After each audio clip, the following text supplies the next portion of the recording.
All right.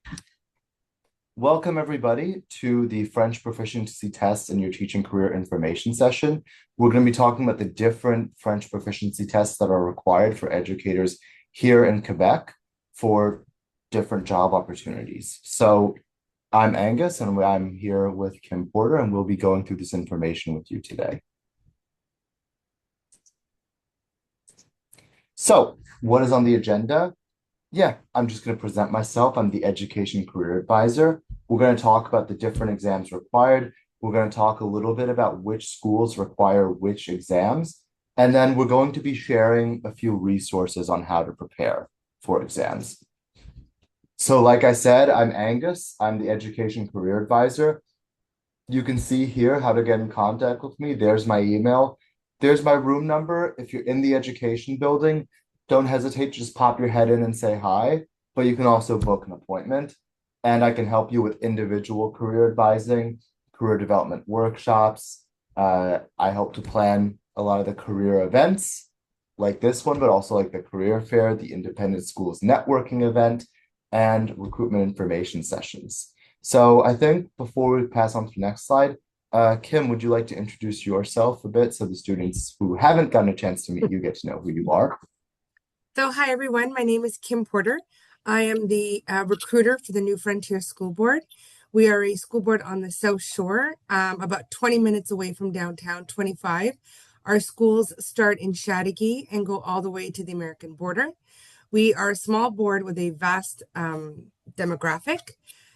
We have many McGill students right now that are substituting for us and teaching for us. So I thought I would join you guys today and let you know a little bit about how we manage the French component. I hope I can shed a little bit of light on the other school boards as well. And I will be here at the end to answer any questions you may have.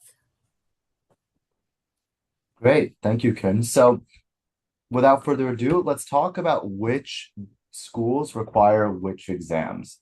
So this information in between the time that you watch this presentation and the time that you start applying for jobs, this information could change. So it's always a good idea to verify by calling or reaching out to your school board of interest just to make sure that you have the updated information. But as far as the information we have right now, as far as today at 5 p.m., right?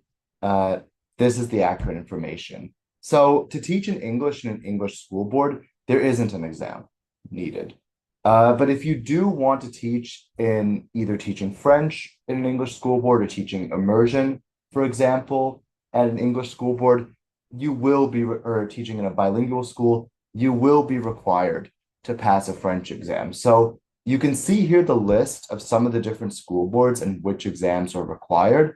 And we'll kind of go into what some of those exams are. But you can see, for example, the EMSB, there's the DELF, which is at a level B1 and B2 for teaching secondary subjects in French. There's the CÉFRANC and the CEL, which may qualify for a bilingual setting. For Lester B. Pearson, it's somewhat similar, but they also accept, for example, the TECFÉE. The CSSDM, a lot of the Francophone Centre Service Scolaire, it's mostly the same thing. So CEL version B, which is for teachers, CÉFRANC and TECFÉE. And then for the new Fronteirs School Board, which is Kim's school board, we can see that they accept CEL, CÉFRANC, DELF C1 and C2, and can also assess with internal testing. Yes, Aluna, you have a question? Yes, hello. I have a question because I didn't see like Commission Scolaire Marie Vectorin. So that would be which test for this? Unfortunately for that one, I don't have the answer. We weren't able to get the responses from every school board for this information session. Usually whenever we do this each year, we try to reach out to all of them and get their answers. But for that one, I don't have the information. Some of this information, some school boards make it very easy to find the information online. Some of them it's a little harder, but there's usually someone you can call. And even me, when I was putting this presentation together, I found it pretty easy to call the school boards or even email them and just get informations about what they required. So the information, even if it's not out there by searching, you should be able to find it. But unfortunately, I don't have the information for that school board in the presentation today. Sure, I will Does take a that, look about it. No problem. yeah, I was gonna say, does that answer your question? But I know that the answer to that question is no, it doesn't answer your question, but hopefully it gives you some hope that that information's out there and you should be able to find it. But we can see here at least like the French school boards, it's all pretty uniform in what they require. Obviously, it can shift, right? But Yeah, and I just want to say that we do also do the TECFÉE. For us, the TECFÉE is given by the CÉFRANC, so we also accept the TECFÉE as well. But we do internal testing, which I know is a little bit different than many other school boards. We do have an exam that we use it's online that you can do for us in order to evaluate your French. yeah, I yeah, didn't mean to interrupt. exactly. Sorry. No, no, not at all, not at all. Thank you. So yeah, and there's the information is usually out there, and even when I was doing this, some schools you you just even I had one that they allowed me to book an appointment and speak with an HR professional, which I thought was really cool. Oh yeah. One student asked, I'm a phys ed student, so if I want to teach in a French school, which French exam do most French school boards accept? So we can see here the French exams that are accepted by the French school boards, at least on the island of Montreal. So that would be the CSSDM is Centre de Service Scolaire de Montréal. So that's kind of the middle of the island. Centre de Service Scolaire Marguerite Bourgeois, so the West Island, and Centre de Service Scolaire de la Pointe de l'Île, so the East End, right? So you can see here most of them except CEL version B, CÉFRANC, TECFÉE. And we're going to talk a little bit more about what those exams are. But generally, at least if you want to teach in a French school on the island of Montreal, these are the exams you would need. As far as if you want to teach in Laval or in a French school board in the South Shore, then that might change. But like I said earlier, a lot of that information, it's pretty readily available, and the school boards, they'll be able to get back to you quite easily. And if you come in February to our education career fair, then you'll be able to kind of ask the school boards directly. As far as French private schools, that's a good question. We really focused this presentation on the public schools because it's a bit easier to kind of say what a school board that manages a bunch of schools requires, whereas private schools, they're private, so they can differ in terms of requirements. I'm going to defer to Kim since maybe she also might I have some thought information. I would throw something out there.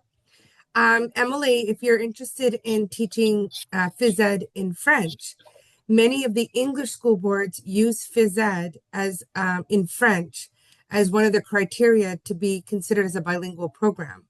So if you have a school that is 50-50, as they're trying to make up the 50% in French, it's not only French and let's say science, they may throw in the gym or the music or the art in French.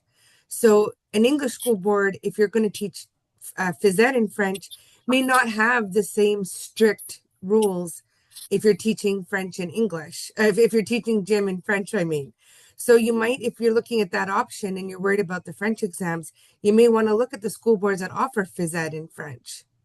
And I know in our situation, we like bilingual gym teachers because they give the safety part in English, and then they do the actual gym class in French. So, there's a lot of opportunity for you if you're bilingual to also teach French gym in English school boards.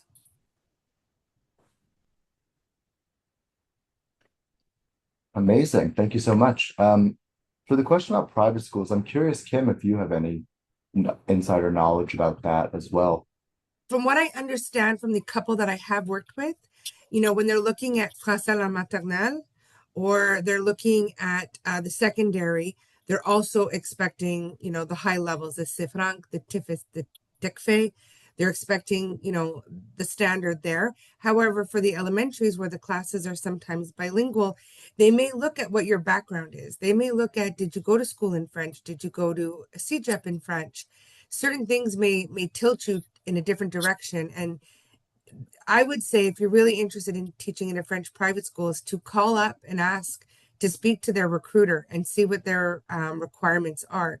And as Angus said, the private schools will be present on February 6th at the career fair. There's a whole slew of them that come. So you should definitely present yourself and ask them what they feel then. I think maybe the date might change, but February 3rd, the career fair. February 3rd, sorry, February February 3rd. 3rd. Yes. But yeah, exactly. So it's always, even the school boards that are in this presentation, it's a good idea to reach out and ask them, because some of these requirements, they can change in the future, right? We update this presentation every year. And even since last year, a lot of these are the exact same, but even some of these have changed since last year. So yeah, guys, if you have questions, please feel free. It's a lot more interesting if people are asking questions throughout and it's more of a conversation than if I'm just talking at you. So what are the actual exams that you can take? So there are 4 exams that we're going to be talking about, but only 3 of them are really going to be exams that you're eligible to take. And you're going to see why in a little bit.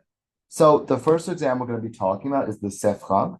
This one is offered by the Centre de Service Scolaire de la Pointe de l'Île. So you might see on the website of the Centre de Service Scolaire de la Pointe de l'Île, like you might see on the CÉFRANC website that it's through the Centre de Service Scolaire de la Pointe de l'Île, but this doesn't mean that it's just an exam for that school board. And it doesn't mean that that's the only exam that that school board accepts either. It's just that that's the way it's run. That's how they've reached that agreement. So that's why it's like that on their website. But it assesses your French writing skills for various positions in education. And it depends on your subject specialization. So we can see, for example, students in TESOL, right? They actually have a separate exam to take. So tests 1 and 2, that's for all B.Ed students. And then tests 3 and 4, that's actually for TESOL. Because a lot of these exams that you see for teachers, they're used for a wide variety of professions, and there might be like a specific version that's for teachers. So you might be doing one version of the CÉFRANC, but someone who's doing TESOL might be doing a different version. You might be doing one version of the CEL exam, but someone who's an administrator will be doing a different version. So the exams are often, they're split up based on different professions. But we can see here that you can register online at the link there, Préinscription.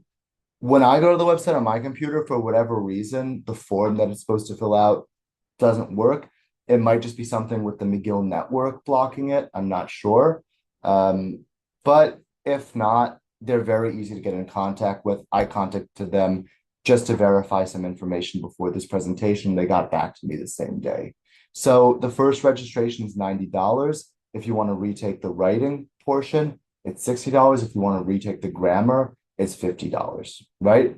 A passing grade is 60%, but this might depend based on school boards. Some places might require a higher grade, but generally 60% is the minimum. So there's a lot of information on their website, a lot of guides that you can have linked here to their welcome page, but we'll also have the guides linked later in the presentation. So this is a very common exam. We can see, I think pretty much all the school boards on that previous slide accepted the CÉFRANC. And it's offered during the school year on Saturday morning, so 8:30 to 12 p.m. There's also the DELF or DALF exams, which are developed by the Centre International d'Études Pédagogiques, and they reflect the 6 levels of the Common European Framework of Reference for Languages, right? So this is recognized by some English school boards, and C1 is generally the minimum level expected for teaching positions, but we see that this can change. Some places might only expect you to be B2. So generally, the DELF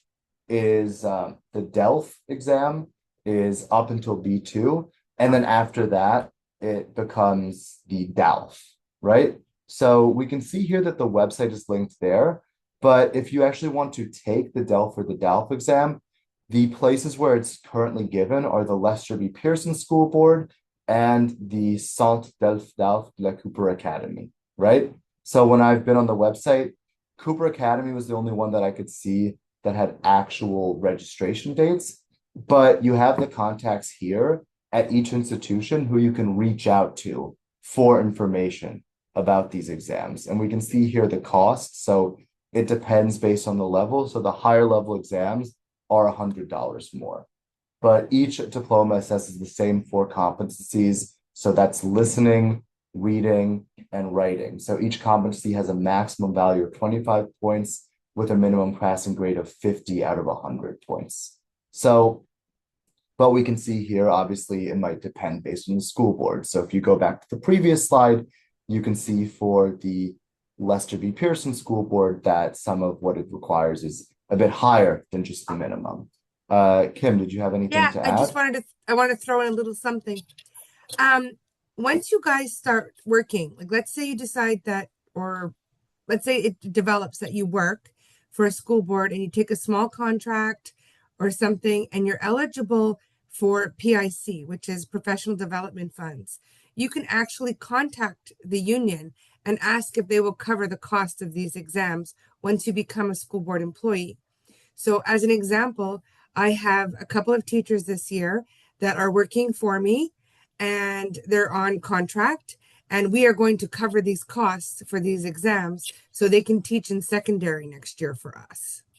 So there's also that possibility that if once you started working, you want to go back and take these tests, your professional development fund may cover them.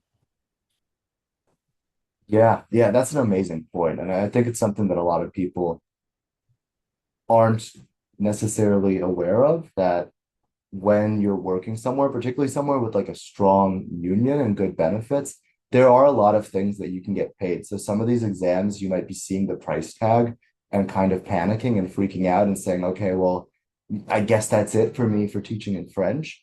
But these might be things that you don't have to pay out of pocket at all, you know? So we can see here, yeah, it takes place 3 times a year, November, March, and June. And the French ministry determines the dates for this exam. So there's different things you can use to self-evaluate and practice. A lot of the things you might be thinking, well, why is TV5 Monde on there? But actually on their website, they have different little exercises where you can read different articles and news articles and do exercises to evaluate your level. So there's some pretty cool stuff on there. And there's going to be some more practice guides that are shown later on in the presentation. So you can take a look at this. It's another exam. And if you have questions, you can reach out to those contacts as well, from the Lester B. School Board and from the DELF Center of the Cooper Academy. So are there any tutoring services that specialize in these exams? So that's a great question. As far as in my research for this presentation, I wasn't able to find anything that was specifically specialized in this in these exams. There's a lot of resources on their website to help you practice. So if you were to, let's say, hire a private French tutor or even find a friend to practice who's either Francophone or at a high level of French, it would be pretty easy to practice for those exams based on the guides that are provided on the website. All of the exams that I've looked at, they have pretty detailed guides. So even if you hire a tutor who's not specialized in these exams, you should still be able to practice and have your tutoring kind of tailored to these exams. I don't know if, Kim, you have any other information about preparation, but yeah, most of what we suggest is taking a French writing class. That is usually the one that we suggest. If you take a French writing class or French journalism class, even as an elective, it will definitely help you for these tests. Yeah, and we actually have some links in the presentation later to some possible courses that cover that French writing. Which one is easier to take, CÉFRANC or CEL? That's a good question. That's one that I don't know. I would assume based on their level, they're pretty similar. I don't know if Kim, I'm going to defer to you to see if you know I don't anything know about if it's what is difficulty easier. level. I think it's is what the aim is. It depends where you want to work and what level you want to work at. I think that the cell exam is a little bit, I think the CÉFRANC covers more. I think you're going to go further with it, but because I think it's more universal. Like if you tell somebody that you did the TECFÉE or the CÉFRANC, it means more in that sense. But as for which one is easier, I wouldn't be able to answer either. And I will say that the CÉFRANC, I just saw it come up. Emily just asked about the CÉFRANC. They're hard. I will not lie, they're hard. The CÉFRANC, the TECFÉE, they're hard. We have teachers that come in from France, and some of them are not passing at first try. I think there's a lot of grammar. I think it's about nouns. I think it's all about the writing skill. So many of us can pass the orals and do the orals, and myself, I can function every day speaking in French, but put me to the test about my grammar and where the accents go and sentence structure. I think that's where the tests become quite difficult. They are purposefully not about slang. They're all about perfect grammar, sentence structure, conjugation. We all love that one, right? It's about it's all about proper writing, and because that's what you're teaching.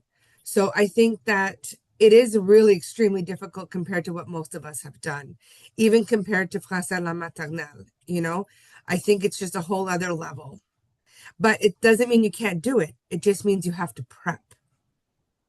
And it's not like you can't redo it. If you fail one part, you only go back and do that part. Many of the teachers that we've had come up through the ranks fail one part, and then they go back and they do it again.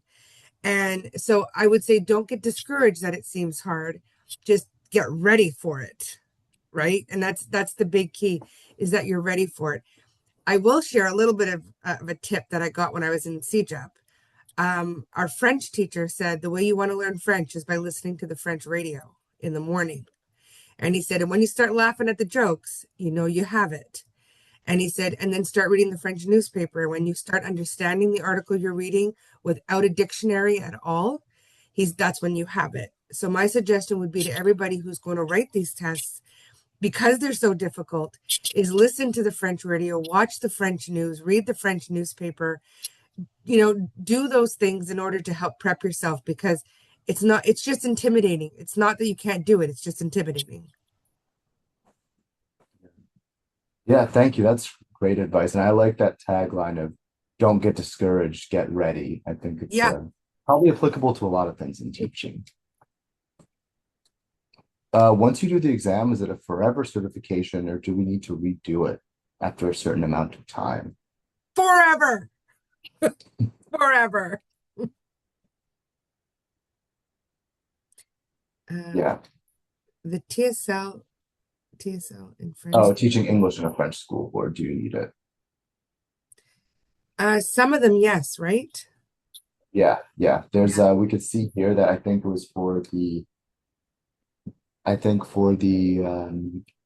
we're looking at the CÉFRANC. I believe it was the CÉFRANC. Yeah. That's actually a separate test for teaching English, which would apply to French school boards as well. So you would, because I mean, at the end of the day, still, even if you're teaching English and speaking in English to your students, you still need to function within a French institution. So that's why it might be a different test, but you still need a certain level of French, right, to be able to handle meetings in French, speak with coworkers in French, right, produce reports in French, right, even if you're speaking with your students.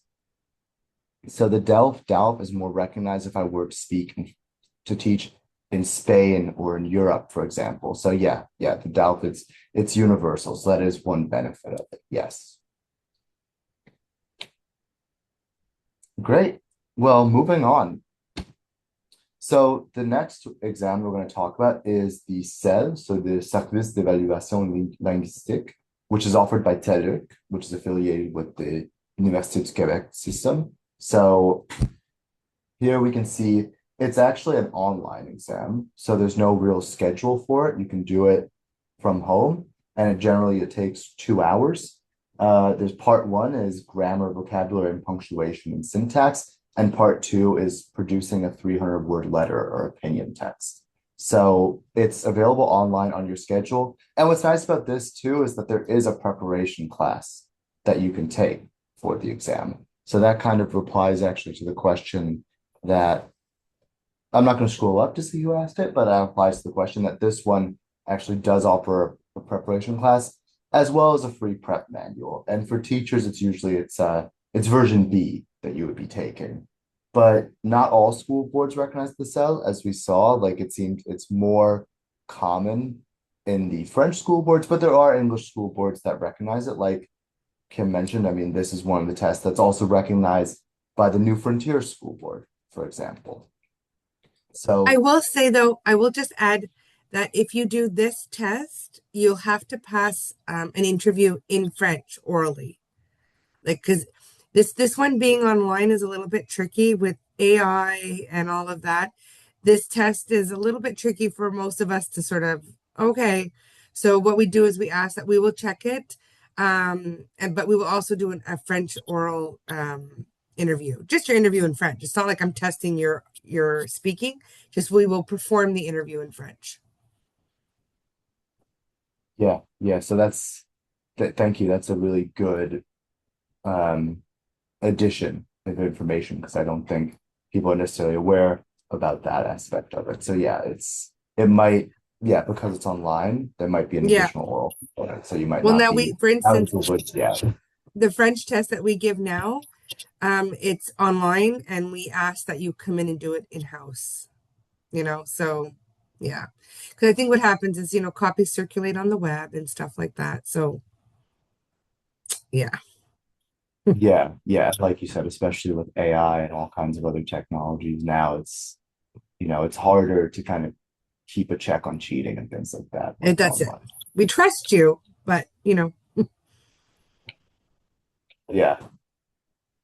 So then the last test we'll be talking about, and we won't really be talking about it, is the TECFÉE, which you won't be taking because it's basically the French equivalent of the English exam for teacher certification, which you do as part of your study, as part of your program here. So this is an exam for students in French universities, right?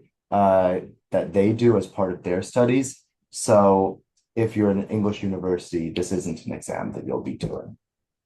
So once you've completed your French exam, you can add it to and you're happy with the results, you can provide them to your school board's HR department and have this proof of French proficiency added to your employee file. So just to recap, before we go into more questions and share more resources, you want to first define your objective, understand which school boards you want to apply for and what exams they require, so that if ideally, like let's say you're applying to school boards and they all require CÉFRANC, great, that's the one that you can take. And you don't need to necessarily worry about other exams. So that'll help you to define your objective and decide which exams you're going to prepare for and study for.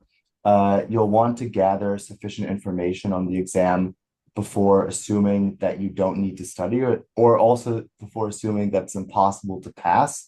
Like Kim said, you don't want to necessarily just get discouraged. You want to get ready, right? And you can look for resources and take it one step at a time. And once you pass, this is a great addition to your CV, right? Yeah. So we can see here, there's a lot of resources that can help you.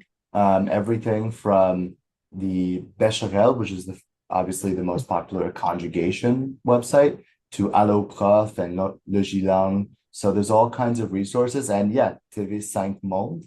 But you can find other things like Kim mentioned the news, but that also might be, listening to podcasts about subjects that interest you in French, finding TV shows about things that interest you. Because obviously, if it's something that a subject that interests you, then you'll be more likely to kind of keep up with it. But there's also resources that you can use face to face. So there's Mundolingo, which is a language meetup here in Montreal. I was looking at their website. It seems to be just at a bar every Wednesday. There's FRSL, French courses at McGill. So I believe you can take them up to 9 elective credits as part of your B.Ed. So for the students in their B.Ed here. There is the French Language Center, the Centre d'enseignement en français at McGill, and they have different activities and events. They have a quite robust Instagram page.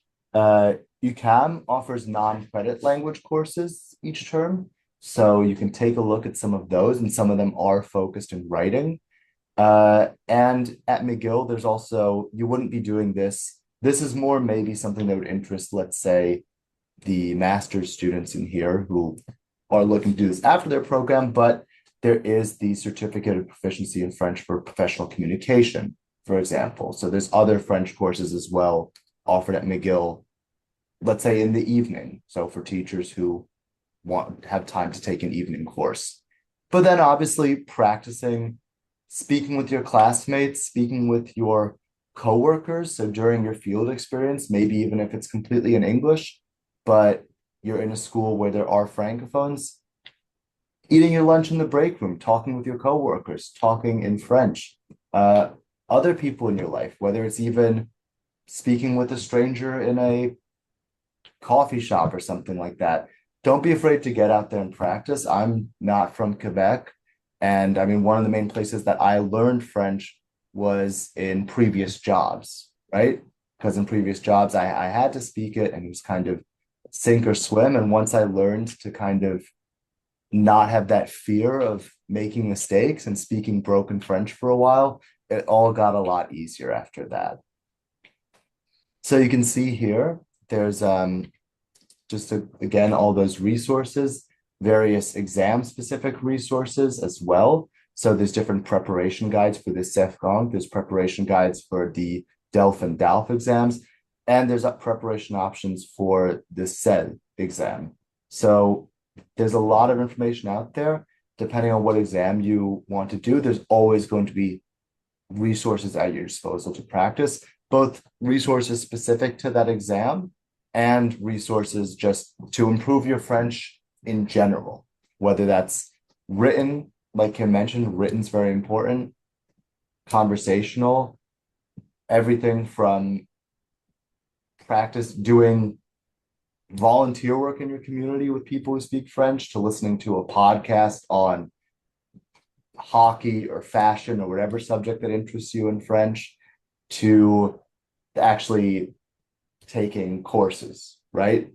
Or studying different sites. I would say for the French course, so many people I know have taken a language course at either UQAM or Université de Montréal, just a writing class.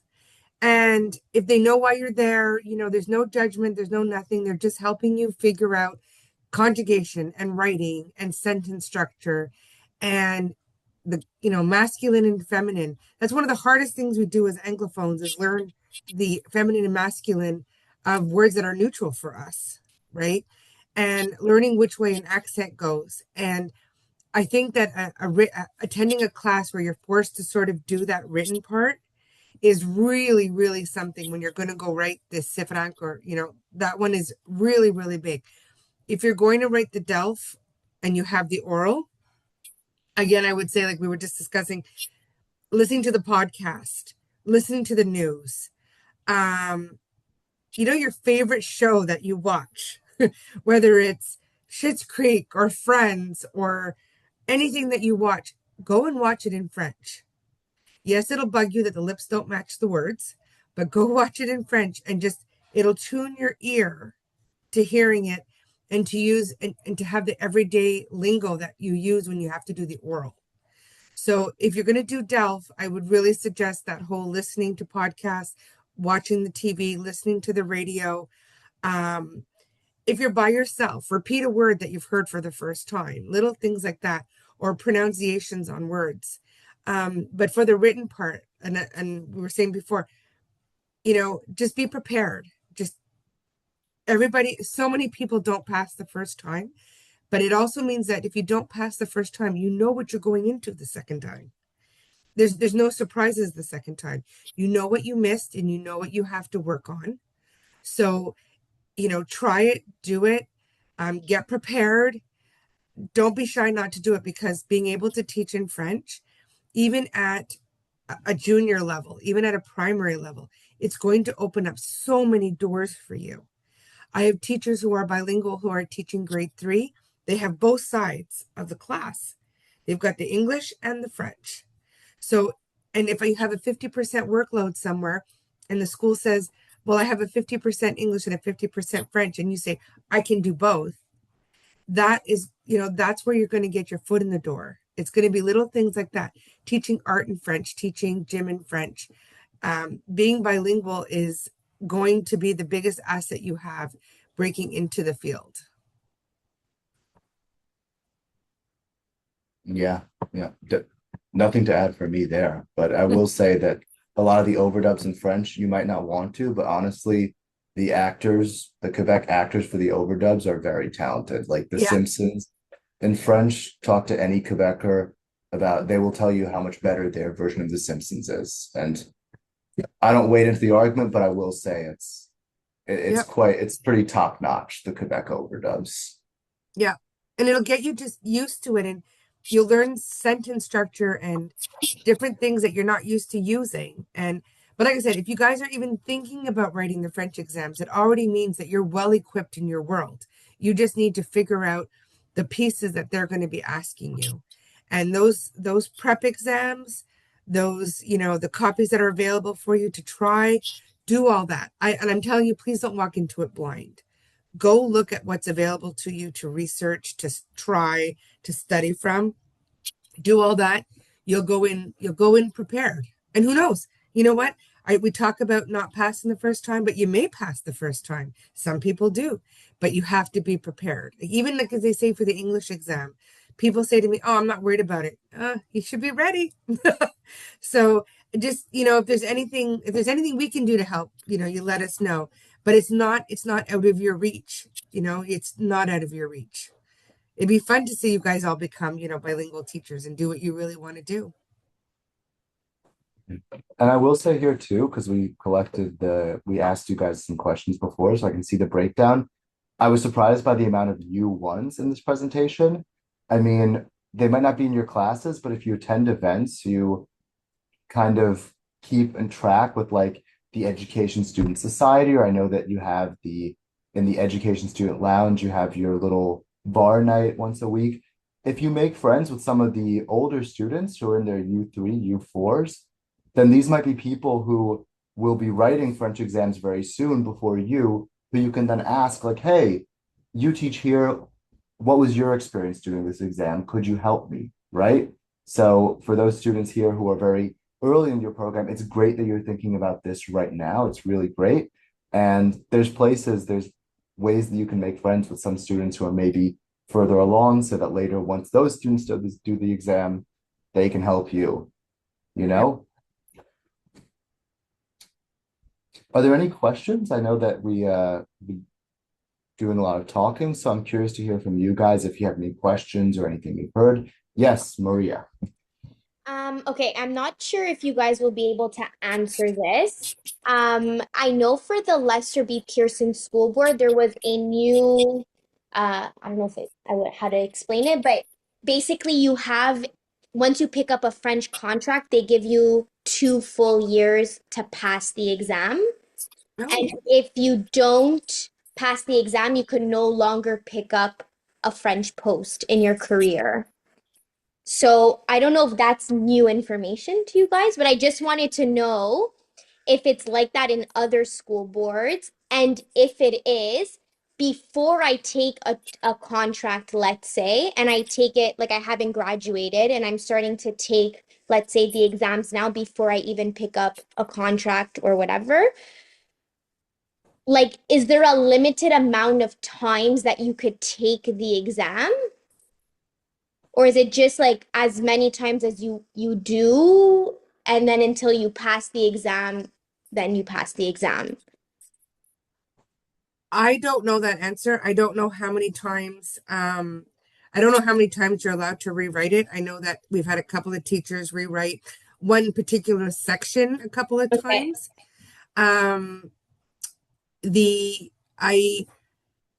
The Lester B. Pearson part, I did not know. Okay. That's a new, apparently it's a new thing Okay. that's introduced. But I would say that once you present the results from the CÉFRANC exam, I would speak to the recruiter again. She's lovely, and I would speak to her again. Like once you actually passed the test, if you kept trying and eventually you passed, I would tell her and say, "Look, I've Okay. passed it now," and have her reevaluate your file. Okay. Okay. Yeah, I would do that. Like for me, if I would not, in my situation, I would not give you a high level of French without giving you my internal exam if you had not passed one of these exams. I would ask you to take my internal exam. We'd see how you do. And if you did really well, like I have a young lady who nailed it, 90%. I'm like, what class would you like to teach?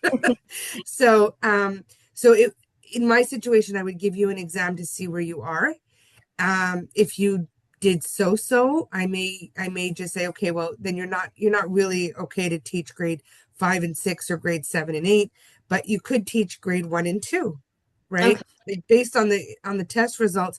My test is a little bit of a breakdown that tells me where you're not doing well or where somebody isn't doing well. So I really like that the test that we use. I find that it gives me insight. But I would not refuse you for teaching a French exam had you failed the test. That would not happen. Not the first time. If you continue, like after 5 years, you've taken it a couple times, we may have a conversation. But I think that it also determines what level of French you can teach. Okay. Okay. Thank you.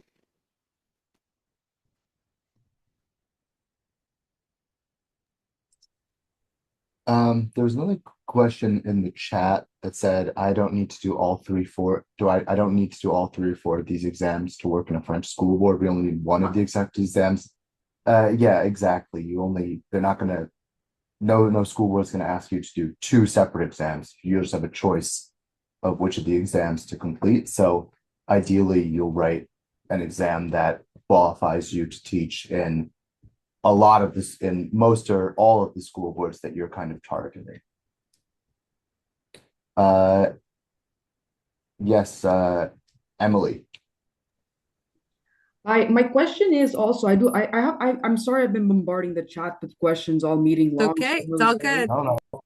No. My question I wanted to ask, obviously, like, because let's say I take the CÉFRANC and let's say I fail the first time and I take it again. Like, does the record show, let's say I pass it on my second try, is it going to show on my track record that it's going to show that I failed the first time but passed the second time?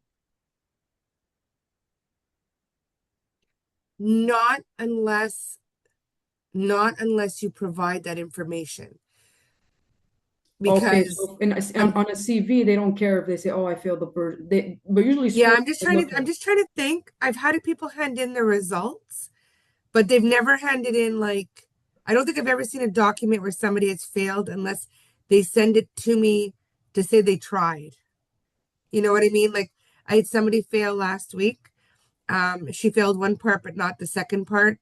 So she sent it to me. I know she failed because she's looking to get refunded for the test. I don't think I would know if you failed if you didn't show me. Yeah, but in general, like I'm asking more like on the spectrum of, let's say, when French schools are looking. I don't think they know. I'll be Because I know, honest. for example, the EETC exam, like I remember I failed the first time, the grammar part, I passed the writing part on the first try. And then when I did the grammar the second time, like I passed it, but like, because I remember the regulations for EETC are basically like, no, they don't, like once you pass the EETC, they don't, all they care about is the pass on the transcript, for example. They're not going to see that you failed the first time, you know? Yeah, I don't. Yeah, I'm thinking the same thing. I wouldn't know. I wouldn't know. Okay, so basically for a French school that's looking, if let's say I'm applying to a French school board, like and I show them and they see, let's say, my transcript or whatever documents I sent in, they're gonna see. It's gonna be a réussi. It's gonna be a success paper. I think the Okay, results are on it, but they're not gonna show, they're just gonna show that you've passed. It's like a diploma.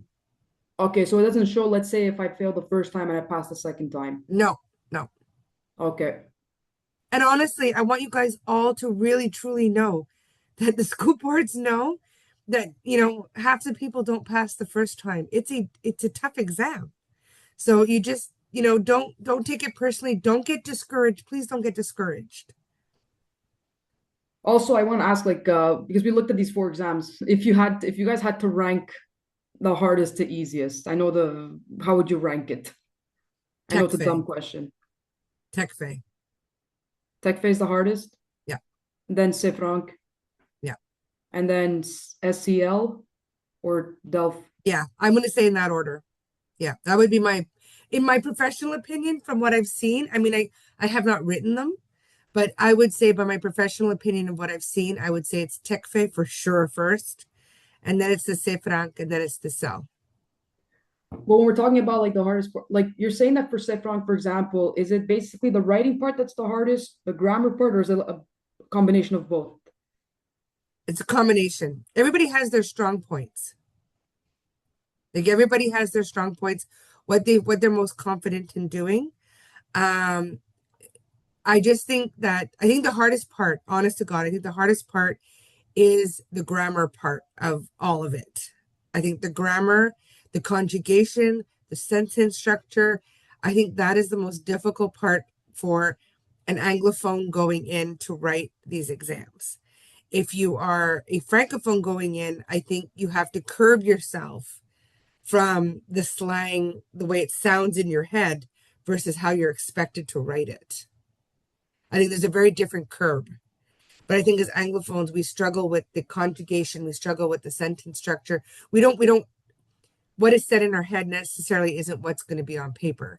So I think that's why the prep exams, but the prep documents will show you what they mean. Like if you're looking at the prep documents and you're studying, you're going to see what they want you to know. And like the young lady who just didn't pass it, she just said to me, she goes, I should have studied harder. I should have looked more at what they were looking for.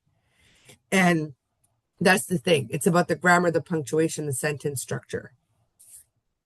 And when you write any of these exams, I know I'm going back to the EETC, for example, but I remember for when I did the EETC, we were allowed to bring a thesaurus, a dictionary. Are we allowed to bring I don't know. French dictionaries for these exams or no? Angus, do you know? That is not something that I know, unfortunately. It's Me a good neither. question, It's a good but I would question. reach out. I would reach out directly because you can see here that all the contact information has been provided for the different organizations in charge of these exams. So they're very easy to reach. So I would say it's something that you could reach out and ask them directly. What material are you allowed to bring in materials? And if so, what materials you're allowed to provide? Because the information's there, so they shouldn't be hard to get a hold of. But I unfortunately don't know the answer. That's a good question, though. Okay. Thank you. Thank you. Yes, Tara. Yeah, you were talking about like internal exams that you like give on top of the Not fact on that top of, instead of. oh, it's instead. Yes. So like instead of the CÉFRANC or whatever, you would give an internal exam and that would warrant as like a replacement for that? Even a permanent, you know, I'll be honest, you guys. There's a certain times have changed, and many students are coming out of our education system bilingual. We know that, right? So you may have gone to high school in French, you may have gone to CEGEP in French. You may have bilingual parents where you speak French at home. We don't want you to be limited. So we want to know, we want you to feel comfortable coming to, like for me, I want you to feel comfortable coming to me and saying, I live in a Francophone home. I speak French every day. I feel I could teach French. And then what I would say is I would give you the internal exam and we would have our interview in French, and I would give you the internal exam, which is more grammatical and comprehension, and we would see where you fall. And if you fell well into the groove, then I would offer you a contract. Okay, so it replaces because of like the need, I suppose, of teachers. It's about the need. Ability. And Okay. sometimes what happens is you can't get to write these exams as fast as we want. We need you to write them, right? So let's say, like, I'm just going to give an example. Right now, I have in Ormstown. I know many of you think, "Oh my God, that's far away," but it's not that far away. The 30 brings you there, and all that. So, but I need a grade 2 and grade 3 teacher. I have somebody on maternity leave, and I need a grade 2 or grade 3 teacher, and I'm willing to consider it as somebody's fourth stage. Your last stage. And if you say to me, Kim, I haven't passed the CÉFRANC yet, I haven't passed, the CEL yet, I would say to you, we would ask questions. We would say, did you go to school in French? Are you bilingual? Do you speak French at home? I would ask a bunch of questions, and then I would give you my French test. I don't give the French test just like that. There's a reason, because there's a cost for us, not for you, but there's a cost for us. So, but if you were to say to me, you know what, Kim, I'm perfectly bilingual, I could teach grade 2. I give you the test. If you come out with flying colors, you have the contract.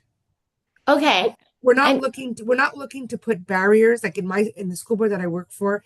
We're not looking to put barriers. We're looking to be inclusive, but we want you to be able to do it, right? Yeah, because I was gonna say, like, when I sub for Lester B, and I always hear of like contracts opening for French classes, and they're always Yeah. like, "Oh, do you want to do it?" And I'm like, "Okay, but I'm not certified." And like, it sounds like they're just like willing to like take people who like, because they know I can speak French and that I'm bilingual. Yeah. So that's Yeah. why I was like, I'm confused about like those requirements because I keep getting offered like French positions, but I'm like, I'm technically not. But No, but you know what? Like, you're bilingual. They know you speak French. I have it all the time. I have people say to me, a teacher will call me. I had a young lady just do her stage in a French class in Hemingford. And she's a McGill student. She's English, but I didn't have a stage for her that close to home. So she said, but I can teach French. So she took it on and she did it in French, and it was allowed. And she did a wonderful job, but because it's that new generation of bilingualism. okay, So right. so I can see why Lester B is going, Okay, yeah. but like you were saying, it's replacement. To them, they're holding it to the replacement. Some Yeah. school boards may say Sir Wilfrid Laurier if you're out by Laval or New Frontiers. If you can, come to us, and I'll do our little plug. I live in Lachine, and it's only 25 minutes to work for me in the morning. You come to us, and if you're bilingual, then I'm not going to stop you from taking a vacancy just because you don't have the exam, but you're bilingual. Okay, so it's like super circumstantial, It's basically. circumstantial, but the door is open. Like, I do have 2 McGill graduates from last year who did the French exam for me, and they're in permanent contracts this year. Got it. Okay. And Yeah. then one more question is Yeah. just the approximate length of the different exams. Like I've Oh, I heard don't that know. they're super long, but like I've heard that they're like hours and hours.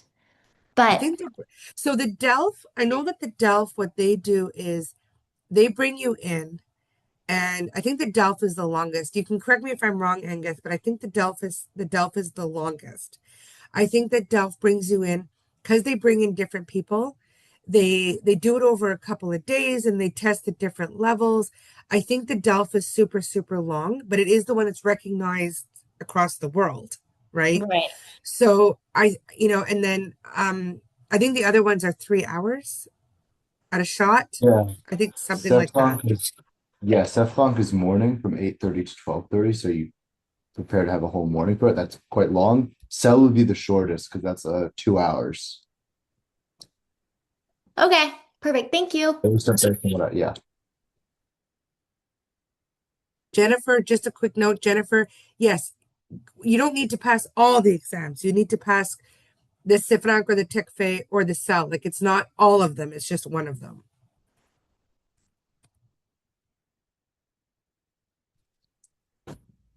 Yes, Aluna. Oh, Yes, hi. we forgot Nikela. Oh no, I thought I was going in the order I saw Oh, them sorry, I see it the other order. first, but Okay, go. oh, interesting. Maybe I skipped Michaela. I hope not, but we should have time for everybody. So Yes, I have questions. So for TESOL teaching English as a second language, is it only the CÉFRANC that is eligible in French School Board, or or the CEL also is eligible, the CEL B is eligible too? I don't know. that's a good question. That's one that I'm not sure of. Um, I think CÉFRANC is probably your best bet because there's a specific one that includes that, and because the CÉFRANC is also used in the French school boards. When I was looking at the website for CEL and putting together this presentation, I didn't see anything for specifically teaching English. So I'd imagine that if you took the test that's just generally for teachers, I'm not sure how much it would apply for English teaching because it is a bit different in nature in teaching English in a French school board. I would reach out to the school boards that you're interested in to verify, but to my knowledge, the CÉFRANC is the only one that actually has a test that kind of takes into consideration what skills and what French language skills would be needed for someone teaching English in a French school board. So I think it would be the CÉFRANC, but I would just verify, and all the stuff in this presentation, I would verify with school boards because this stuff could change by the time you are applying to positions, right? But Yeah. generally, and you can ask once again, it's one of the questions that you can ask at the job fair on February 3rd. But yes, CÉFRANC is the only one that has a test that takes into consideration English teachers and French school boards. So I believe it would be that one. Oh, okay, I see. Okay, thank you. You're welcome. Michaela. Hey, I just had a quick question. I'm in year 3. Am I able to take these like French tests now, or is that only at the end of year 4? Good now. Oh, okay. So at any time we can take them. I think so. Maybe I'm wrong, but I don't think I've never heard anybody say they can't take it early. Okay, perfect. Thank you. Yeah, I didn't see any restrictions on them either in that way. Yes, Lori. I was just wondering, I don't know if you guys would be like able to answer this question, but let's say I do want to take like an elective French class to practice my writing and like skills and those. Um, is there like a prerequisite I have to take, or that if I have to contact like a department to be able to take those elective classes? Because sometimes it does get tricky with French. I don't know. That would be more of an academic advising question. So I would ask your academic advisor. I'm not qualified to answer questions about which classes you can or can't take. But when I was looking at preparing the presentation, looking on the website for most of you guys are in your BEd, we had a couple MATL students. So for MATL, I didn't see any elective credits. When I was looking at the website for BEd, that's what I saw that there's 9 credits from French courses, but this is what's on the website. It's really best to talk to your academic advisor and say, hey, I also want to take some French courses because it's a good opportunity if you can while you're at McGill. It fits easily into your schedule, right? But I would ask your academic advisor just in order to be absolutely sure, because sometimes things change faster than a website can be updated, right?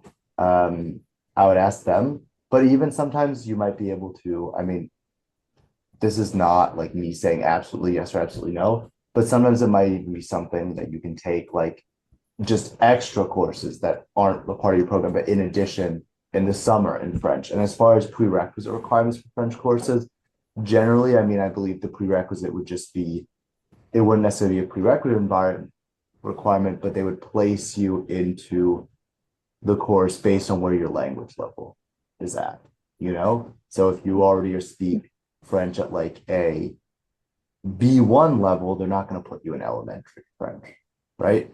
So it's something that I would ask your academic advisor about, because those are the people who would really know, yes, you can take this, no, you can't take this, or if you want to take this, you need to follow this process, but it's not something that I'm qualified to answer. Okay, perfect. Yeah, no worries. Thank you. Problem. Is there one more question in the chat? Is there any way you can send this PowerPoint presentation? Yeah, certainly can definitely send it.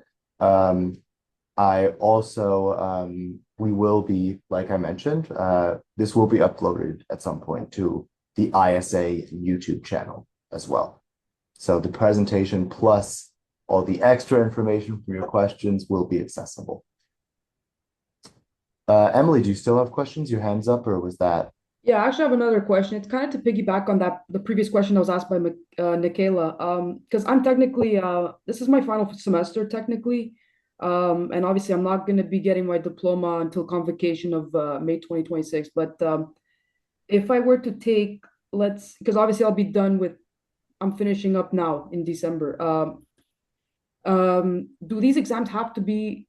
If I were to take a CÉFRANC exam, one exam, does that have to do, or any of the 4 exams? Do they have to be taken before graduation, before convocation, or can you take these exams like even after you receive your diploma? After. Oh, it's after. Yeah. So It can be anytime. It doesn't have to, it's not connected to you graduating. The only one connected to you graduating is the ETC. English exam. Okay. So I could, let's say, sign up for the CÉFRANC in, for example, March, I don't know, whenever it is. And then, for example, if I want to do the DELF exam, I could do it, let's say, in 2 years from now, if I want. Yeah. Emily, are you graduating before Christmas? Technically now, yes. Okay. Your desire to teach French in the French schools, and if your French is strong enough, my suggestion is that if you have not found a contract to cover you through the winter, you should be contacting school boards that will let you on Scalago. Like we let people without their licenses on Scalago, so you can substitute teach. Go out there, show the school boards that you can teach French. And then once you start registering for these exams, when you go for the interviews, you can say, oh, I'm registered for the CÉFRANC. I'm registered for the DALF. Make yourself visible. Go out there, do it. Show them that you can speak French.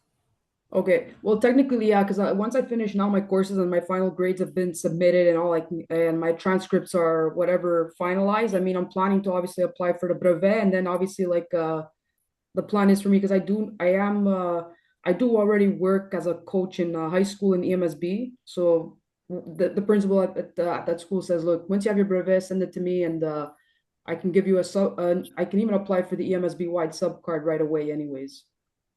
Yeah, you can apply, but don't just limit yourself. There's other school boards that will allow you to sub even before you get your brevet, right? Comfort is where you are, but if you sort of broaden a little bit, and if you have the transportation means to get out there, you could also substitute for the French boards, substitute for other English boards.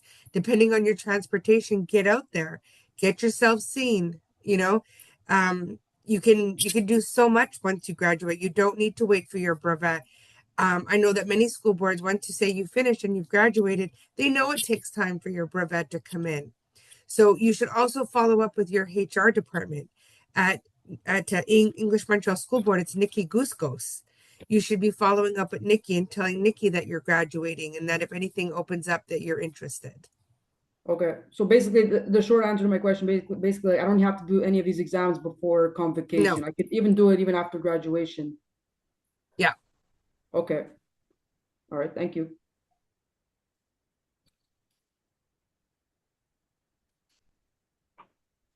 Great. Are there any other questions?